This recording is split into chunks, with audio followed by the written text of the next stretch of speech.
Hola a todos chicos y chicas, bienvenidos a su primera videoayudantía del ramo de Fisiología General en el Instituto de Ciencias del Deporte de la Universidad Santo Tomás.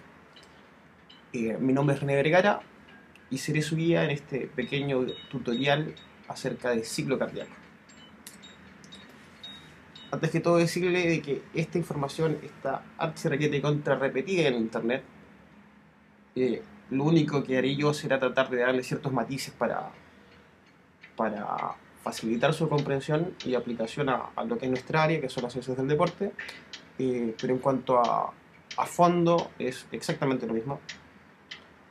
Mi único aporte, y si es que lo podemos considerar aporte, es cambiar la forma en que se presenta la información para hacerlo un poco más entendible y digerible en realidad.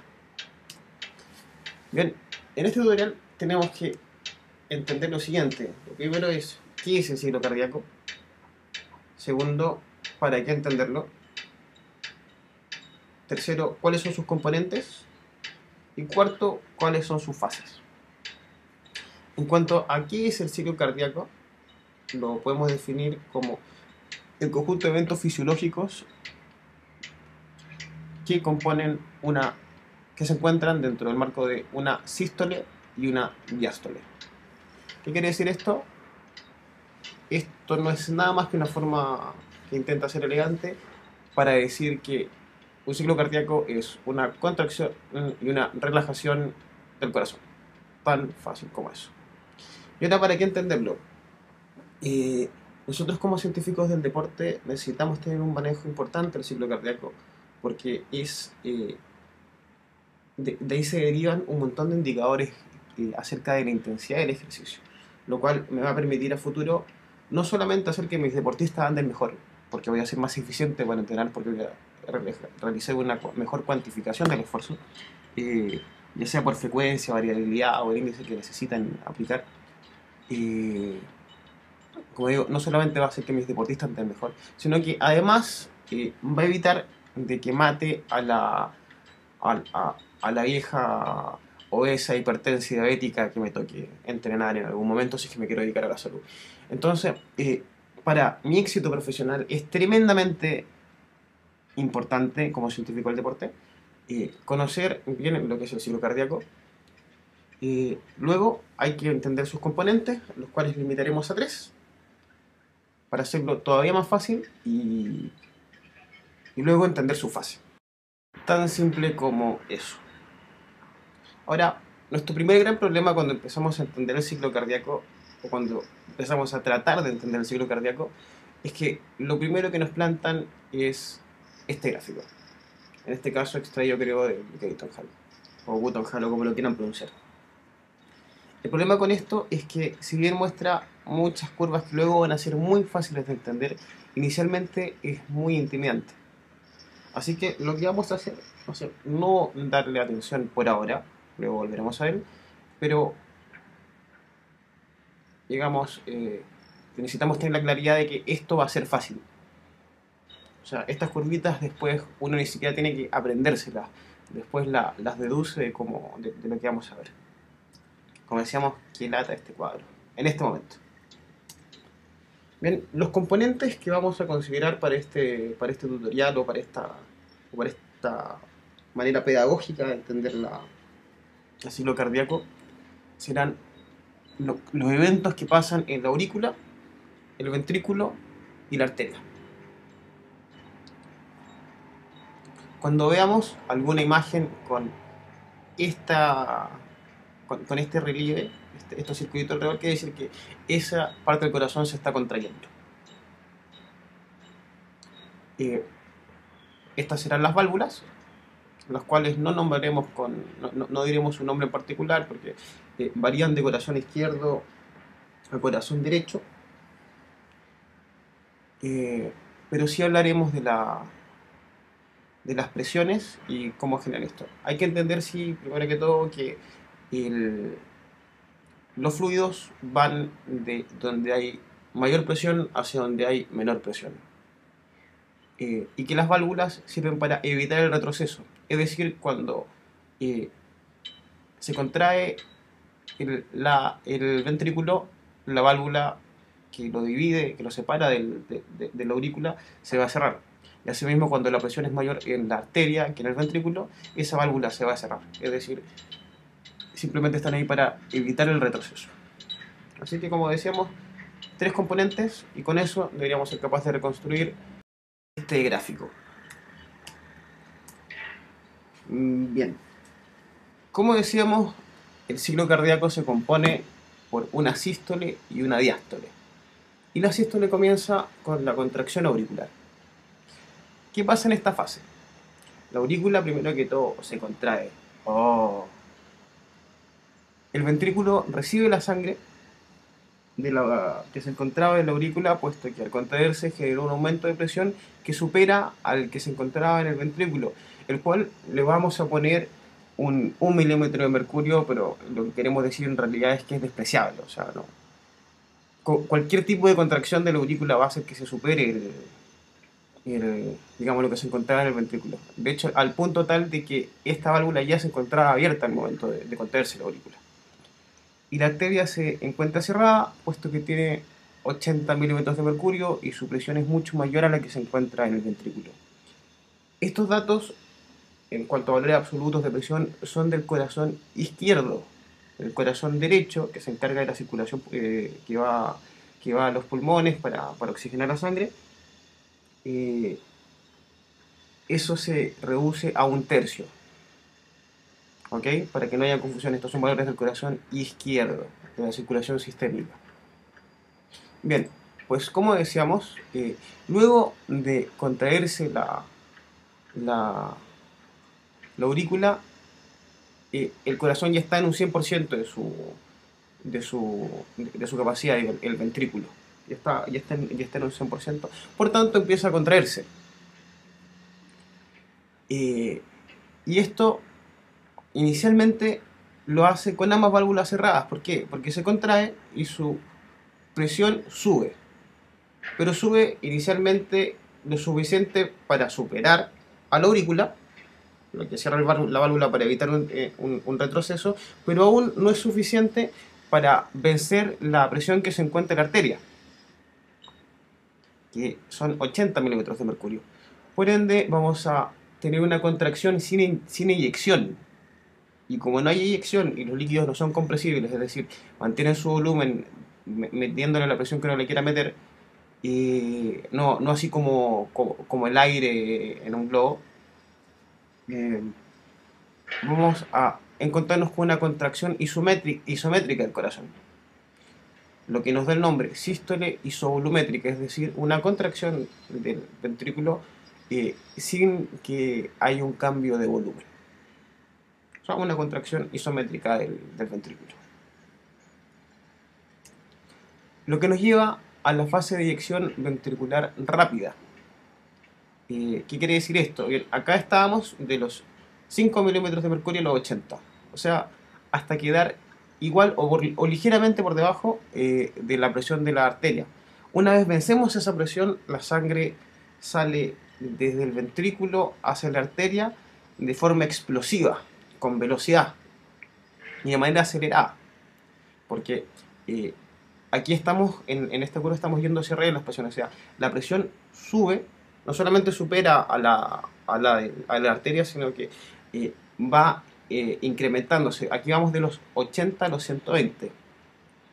En estas dos fases, digamos, la aurícula se encuentra relajada y actúa como tanque reservorio. Es decir, recibe la sangre que viene llegando de atrás. No tiene un rol activo, sino uno pasivo. El ventrículo se encuentra contrayéndose y acá, ya en la eyección rápida, tenemos la arteria abierta recibiendo fluido. Esto nos lleva después a la fase de eyección ventricular lenta. ¿Qué quiere decir esto? Que primero la aurícula sigue recibiendo, actuando como tanque reservorio. El ventrículo se empieza a relajar, pero no se relaja de los 120 a 0 de golpe, sino que tiene que empezar a bajar gradualmente la presión a medida que se va relajando, por lo cual va a ir desde los 120 milímetros de mercurio a los 80. Y esto como supera, o sea, sigue superando la presión base de la arteria, que digamos son los 80, va a generar que todavía hay una eyección de sangre, pero a una velocidad mucho más reducida y a su vez desacelerada, o sea, cada vez se eyecta menos sangre. Lo que nos lleva a la relajación isovolumétrica, porque vamos a llegar a un punto en el cual vamos a estar acá en los 80 de presión, vamos a estar igualados, estamos por debajo de la arteria, es decir, esa válvula se va a encontrar cerrada, pero seguimos por debajo, por encima de por encima de la aurícula, por lo cual esa válvula también se encuentra cerrada para evitar el retroceso. Entonces, vamos a encontrar una aurícula recibiendo, un ventrículo relajándose sin un cambio de volumen, es decir, porque de nuevo tenemos una cantidad fija en el corazón. Siempre hay una cantidad de sangre residual, no se eyecta el 100% de la sangre, sino generaríamos un vacío y sería bastante difícil luego poder abrir ese ventrículo. Bueno, se va relajando, llegando hasta aproximadamente los 5 milímetros de mercurio, un poquito menos, o en realidad hasta igualarse con la aurícula, y vemos que la arteria va a estar cerrada. Todo este tiempo la aurícula ha actuado como tanque reservorio y por ende ahora en la fase de llenado pasivo rápido va a vaciar todo eso que tiene contenido y acumulado desde la aurícula hacia el ventrículo. ¿Por qué llenado? Porque el ventrículo recibe sangre. ¿Por qué pasivo? Porque toda esta acumulación que se generó es de manera pasiva, es decir, la aurícula no genera ningún tipo de gasto energético actuando en esta fase. La aorta, como ya sabemos, al tener 80 de presión base no va a estar abierta, tiene su válvula cerrada para evitar el retroceso. Y básicamente eso, llenado pasivo rápido y rápido para diferenciarse del llenado pasivo lento. ¿Cuál es la distinción? En el llenado pasivo rápido, acá actuó como ya había actuado como tanque de reserva, vació su contenido rápidamente en el ventrículo, pero aquí la aurícula simplemente actúa como una tubería más, es decir, aquí actúa como una extensión de la vena que va hacia ella, así que pasa la sangre directamente desde la vena hacia el ventrículo, usando la aurícula simplemente como la extensión de la tubería. Se sigue recibiendo de forma pasiva, muy lentamente, y la aorta vemos que se encuentra cerrada. Aquí pongo 1 de presión en el ventrículo y 2 en la aurícula simplemente por un tema pedagógico. Es decir, acá lo que quiero decir es que ambas presiones son depreciables, solo que la del ventrículo es ligeramente inferior. Tan simple como eso. Y luego nuevamente volvemos a la fase de contracción auricular y aquí ya completamos el ciclo cardíaco y empieza de nuevo. Y ya tenemos que esto estaba al 80%. ¿Por qué estaba al 80% al comenzar la contracción auricular? Pues como vimos anteriormente, vemos que partimos con un volumen que no fue eyectado, luego tenemos el llenado pasivo rápido y el llenado pasivo lento. Entre estas tres cosas completan el 80%. Y esto es sumamente importante, puesto que la gente que tiene, digamos, podemos encontrar muchas personas, o sea, no muchas, pero tiene cierto, no es raro encontrar personas cuya aurícula dejó de funcionar como tal, actúa simplemente como una extensión, es decir, solamente genera contracción en su ventrículo, y eso se produce por una desactivación del nódulo sinusal, que eso ya veremos cuando veamos la parte eléctrica del corazón. Pero a lo que vemos aquí es que el ventrículo ya está lleno al 80%. Esto sirve para funcionar de manera bastante bien en reposo. Pero vamos a ver luego en fisiología del ejercicio que cuando las personas se encuentran en esfuerzo, tu corazón late a una mayor frecuencia, es decir, los ciclos cardíacos se acortan. Y al acortarse los ciclos cardíacos, se recorta el llenado pasivo lento. Y al recortarse el llenado pasivo lento, esto no llega al 80%, llega al 70%, un poquito menos. Por ende, para no tener un volumen demasiado disminuido, la contracción auricular es tremendamente importante en ejercicio. Bien, ahora podemos volver con tranquilidad al gráfico que estábamos viendo antes, el cual podemos explicar con toda facilidad ahora que ya entendemos más o menos cómo funciona esto del ciclo cardíaco y la variación en sus presiones. Esta curva roja que vemos acá, voy a poner el puntero acá. Esta flecha que vemos acá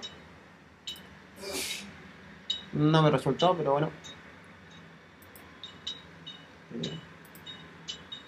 Esta curva que vemos acá en color rojo es la presión ventricular, la cual, como veíamos, se eleva ligeramente en esta parte debido a la contracción de la aurícula. Es decir, aquí como hubo un cambio digamos, hubo una contracción de la aurícula, la sangre llega con velocidad y por ende eleva la presión.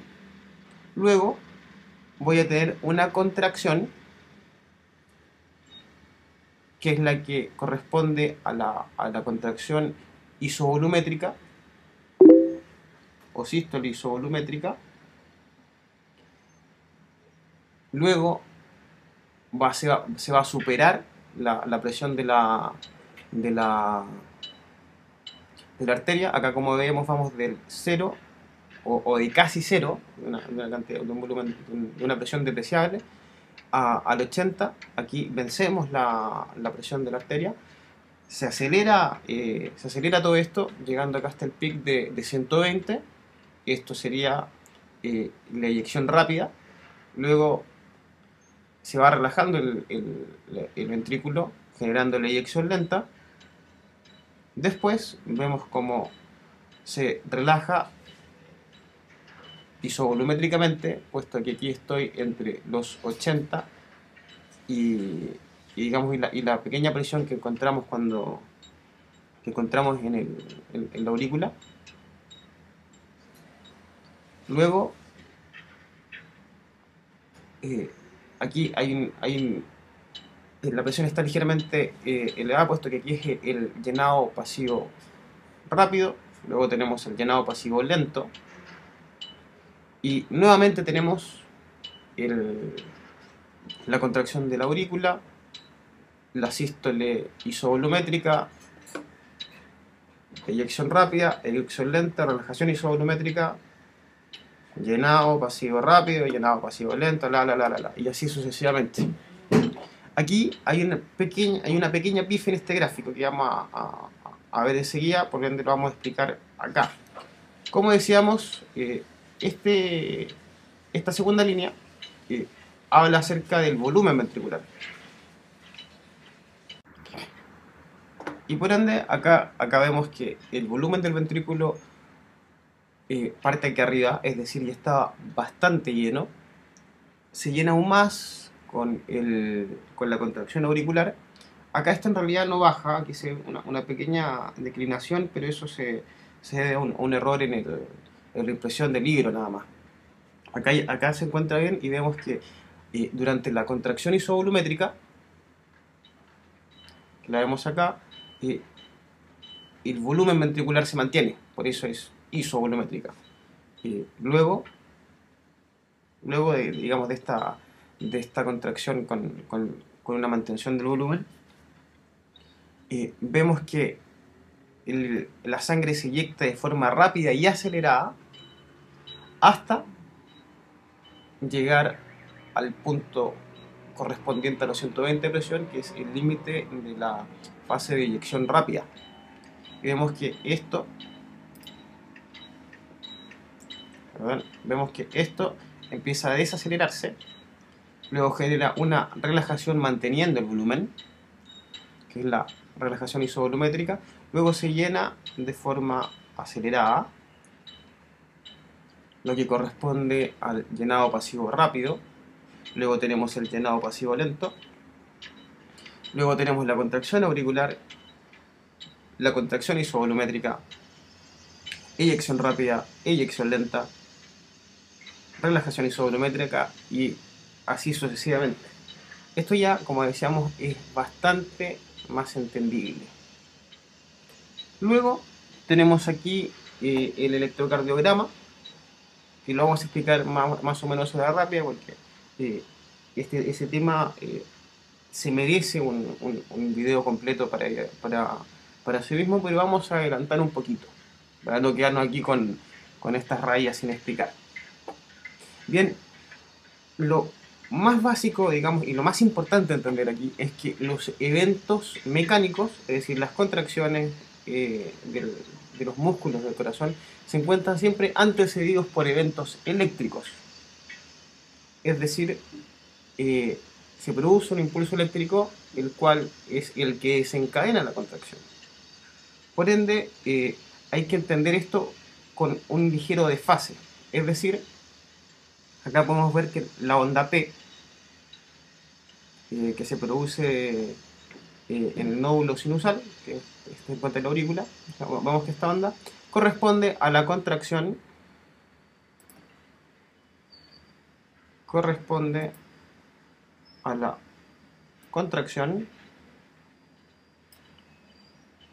de la aurícula. Así de sencillo. Se produce este evento eléctrico, lo cual desencadena la contracción de la aurícula. Luego tenemos este complejo QRS, que si bien tiene sus complejidades, como todo complejo, corresponde a la contracción del ventrículo.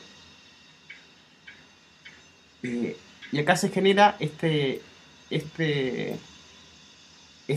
digamos, este fenómeno acá, que hay una bajada y una subida por un tema de la polarización y la repolarización de digamos, de la parte muscular y las partes más, digamos, las células de marcapaso. Pero para darle forma resumida vamos a decir que en el complejo QRS se produce tanto los eventos que generan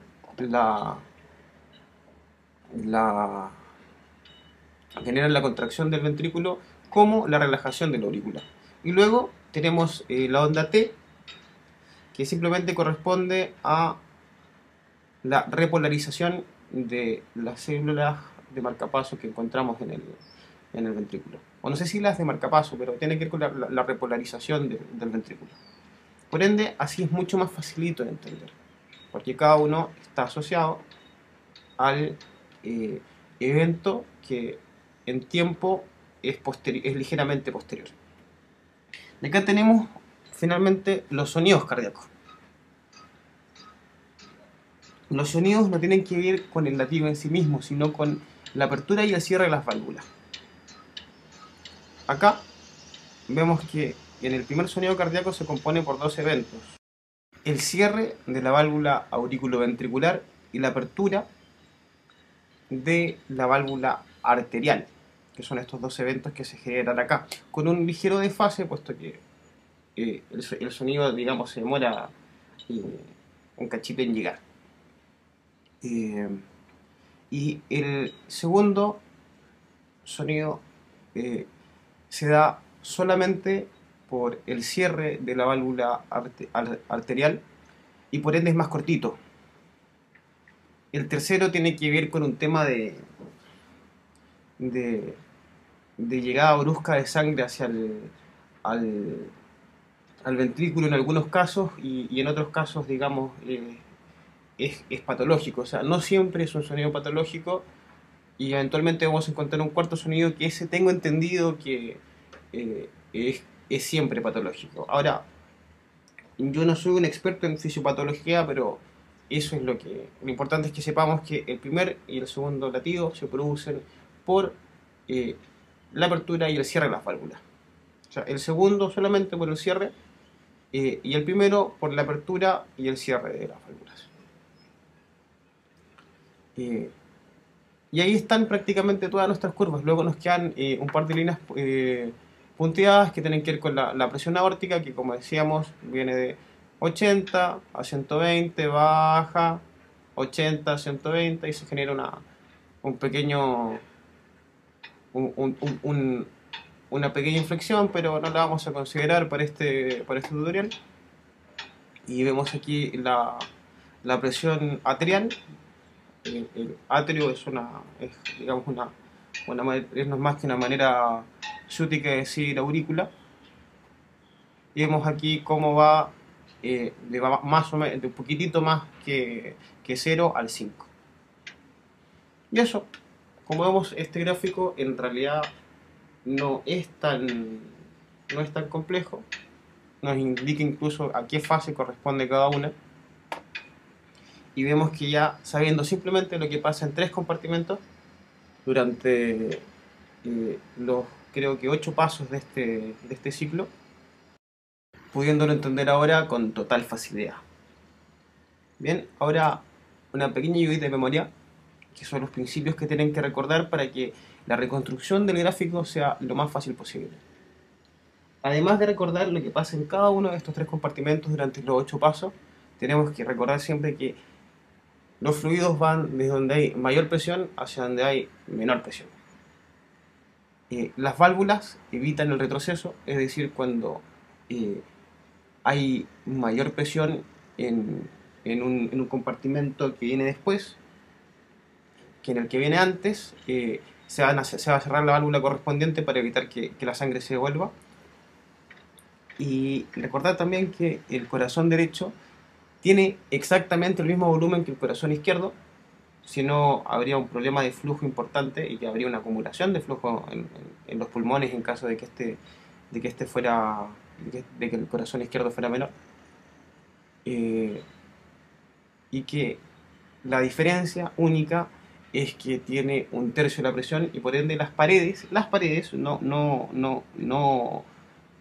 la cavidad, las paredes son ligeramente más gruesas porque tienen que hacer más tensión en el corazón izquierdo.